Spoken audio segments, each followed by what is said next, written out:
V našom uvažovaní z Evanjelia Marka sa dostávame k podobenstvu, ktoré Pán Ježiš hovorí o rozsievačovi. On ho aj vysvetľuje a hovorí, čo je to seme, že je to Božie slovo.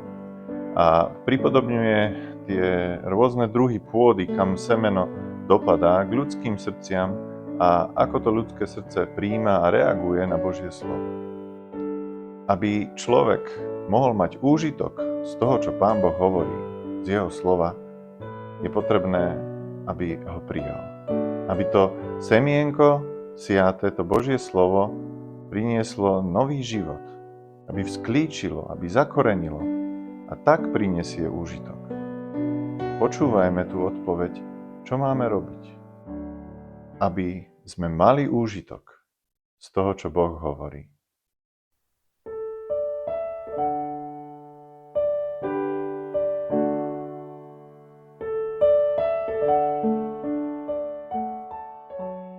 Evanjelium Marka 4. kapitola, čítam od 3. verša. Počujte, hľa vyšiel rozsievač, aby rozsieval. A stalo sa v tom, ako rozsieval, že jedno padlo vedľa cesty a prileteli nebeskí vtáci a zozobali ho. A iné padlo na skalnaté miesto, kde nebolo mnoho zeme a hneď vzišlo, lebo nemalo hlbokosti zeme. Ale keď vyšlo slnce, vyhorelo a pretože nemalo koreňa, vyschlo. A zase iné padlo do trnia a vzýšlo trnie a udusilo ho a nedalo úžitku. A opäť iné padlo do dobrej zeme a vydalo úžitok, schádzajúc a rastúc a donieslo niektoré 30, niektoré 60 a niektoré 100. A hovoril im, kto má uši na to, aby počul, nech počuje. Pán Ježiš toto podobenstvo hovorí ľuďom, ktorí ho počúvali a potom neskôr vysvetľuje.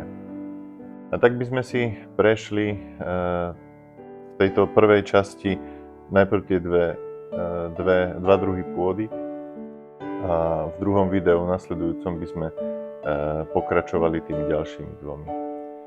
Pán Ježiš, keď hovorí v podobenstvách a keď ich aj vysvetľuje, tak jasne hovorí, čo tými jednotlivými obrazmi myslí. A tak si čítame v 14. verši vysvetlenie. Rozsievač seje slovo. Čiže to semeno, ktoré je tu v podobenstve opísané, je Božie slovo, ktoré je hovorené. A potom hovorí o tom, že jednotlivé pôdy a druhy pôdy, na ktoré padá semeno, sú vlastne druh ľudského srdca a jeho odpoveď. Ako ľudské srdce sa zachová k Božiemu slovu, ktoré zaňho dopadá, k nemu hovorí. A tak sa pozrime na ten prvý druh pôdy, ktorý tu opisuje. Čítame si, že a toto sú tí vedľa cesty, 15. verš, kde sa seje slovo, ktorý keď počujú, hneď ide Satan a vyníma slovo siaté v ich srdciach. Tí vedľa cesty. Pôda vedľa cesty je tvrdá, udupaná, keď nejaké vozidlo ide cestou a zastane na okraji, keď ľudia idú okolo. Je to miesto, kde je pôda tvrdá. Semeno, keď dopadne na ňu, nemôže vojsť do nej. Nemôže sa dostať pod pôdu, aby zakorenilo, aby vzklíčilo. Zostáva na povrchu a je veľmi ľahké ho dať preč, odstrániť. Buď vtáky prichádzajú, alebo tu je napísané, že Satan prichádza a vyníma to slovo, odstraňuje, aby ani náhodou taký človek, ktorý začul Božie slovo, aby ho náhodou neoslovilo. Táto pôda nám hovorí o ľudskom srdci, ktoré je tvrdé. Takisto ako tá pôda popri ceste. Tvrdé je ľudské srdce ako kameň, ktoré nereaguje na Božie slovo, ktoré odmieta, odráža, čokoľvek padne na takú tvrdú pôdu, sa odrazí a ide preč. Není z neho žiaden úžitok. Takíto ľudia už či sú to ateisti, alebo z hociakého iného dôvodu odmietajú Božie slovo, hneď ako ho počujú, nechcú ho prijať. A Božie slovo nám hovorí, že ale aj takéto srdcia má Pán Boh moc zmeniť. Čo v takom prípade, keď takéto srdcia počujú Božie slovo? Božie slovo nám nehovorí, a tým, že vidíme aj tu, že to semeno dopadá aj na takúto pôdu, nám nehovorí, že takéto srdcia netreba im hovoriť evanjelium. Aj k takýmto hovorí Božie slovo. Pán Boh ku všetkým hovorí. Aj k tvrdým srdciam. Pretože vie, že on má moc ich zmeniť. On má moc ich zmeknúť. A čo tá druhá pôda?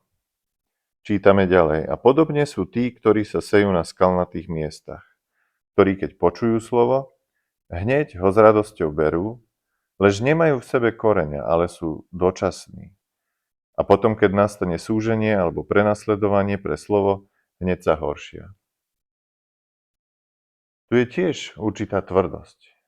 Spomína sa skala alebo kameň, ktorý je ale trošku nižšie v tej pôde. Na povrchu je dobrá pôda, mäkká, do ktorej keď padne semeno, tak hneď sa uchytí, hneď sklíči a možno aj korienok začne. Ale keď príde súženie, ako je napísané, slnko nám hovorí o súžení, tak keď také niečo ťažšie príde, tak uschýna a zaniká táto rastlinka. To sú ľudia, tento druh pôdy, tieto ľudské srdcia, o ktorých nám hovorí tento obraz, to sú ľudia, ktorí sa najprv nadchnú, príjmu Božie slovo, príjmu evanjelium a možno aj vyznávajú, že uverili. Ale keď príde okolnosť života, situácia, ktorá im ukáže, že pretože hovoria, že uverili Pánovi Ježišovi, uverili Božiemu slovu, tak okúsia aj trošku nepríjemnosti. Možno nejaký posmech, možno aj nejaké väčšie trápenie, súženie, prenasledovanie. V takých okolnostiach zanechávajú to, čo predtým vyznávali, a čítame si, že sa pohoršujú. Ten kameň, ktorý je pod pôdou, pod tou tenkou vrstvičkou, ktorá znamenala, že sa uchytí, ten kameň zabráni. Zase je tu určitá tvrdosť, ktorá nedovolí, aby to semienko Božieho slova išlo hlbšie. Aby skutočne sa zakorenilo. Viete, spomenul som si na príklad, ktorý mi hovoril môj detko, ktorý ako chlapec so svojím starým otcom chodili na rolu a museli vyberať kamene. Každý rok. Žili nedaleko Vysokých Tatier a tam je kamenistá pôda. Aby mohli mať úžitok z tej úrody a úrodu v ten rok, tak sa snažili povyberať všetky kamene preč, aby tá pôda bola dobrá. Pre tie semienka, ktoré potom boli vysiaté. A toto nám hovorí o tom, že aj keď je ľudské srdce niektoré tvrdšie, viac alebo menej, je potrebné, aby sme nerobili prekážku Božiemu slovu. To je jediné, čo môžeme spraviť. To dielo, o ktorom hovoríme, to slovo, ktoré sa seje, to slovo, ktoré sa hovorí aj dnes, je Božie slovo. Pán Boh robí toto dielo. On zabezpečuje to, aby semeno prišlo, aby slovo prišlo k vám. On hovorí k vám. A on sa stará aj o to, aby to srdce obmekčil. Aby ho prerazil. Čítame si v prorokovi Jeremiášovi také krásne slovo vhodné k tejto téme. A hovorí, či nie je moje slovo ako oheň, hovorí Hospodin, a ako kladivo, ktoré rozráža skalu? Viete, toto Pán Boh má moc urobiť.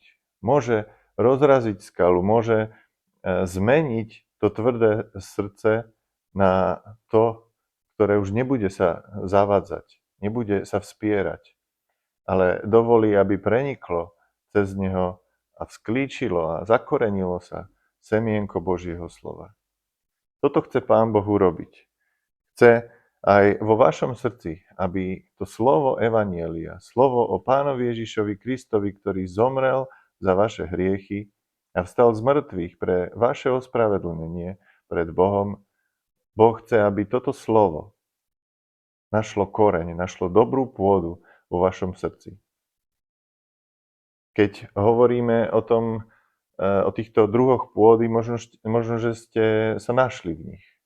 Možno vnímate, že aj vaše srdce je tvrdé.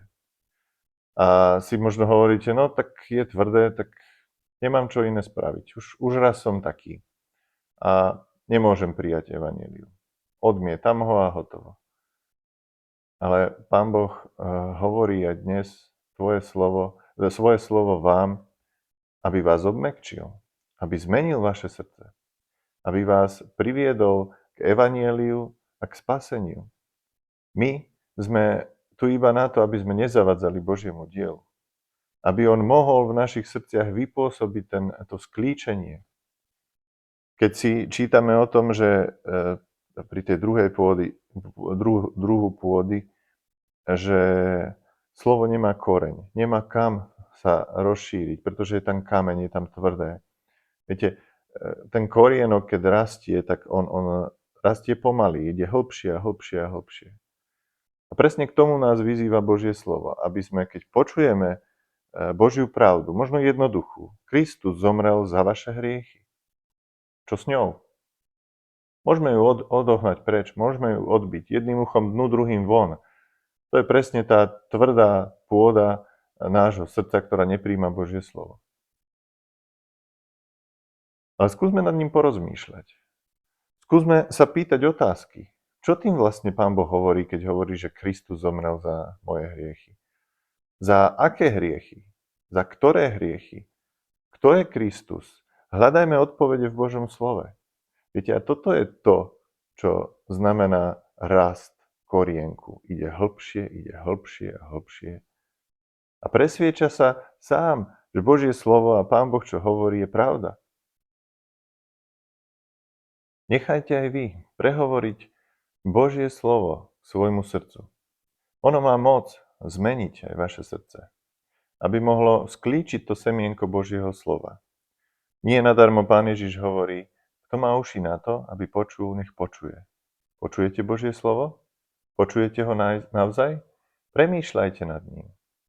Ono vám môže pomôcť ku spaseniu. Ono jedine môže a má moc vás zachrániť od smrti a dať vám nový život, ten večný život.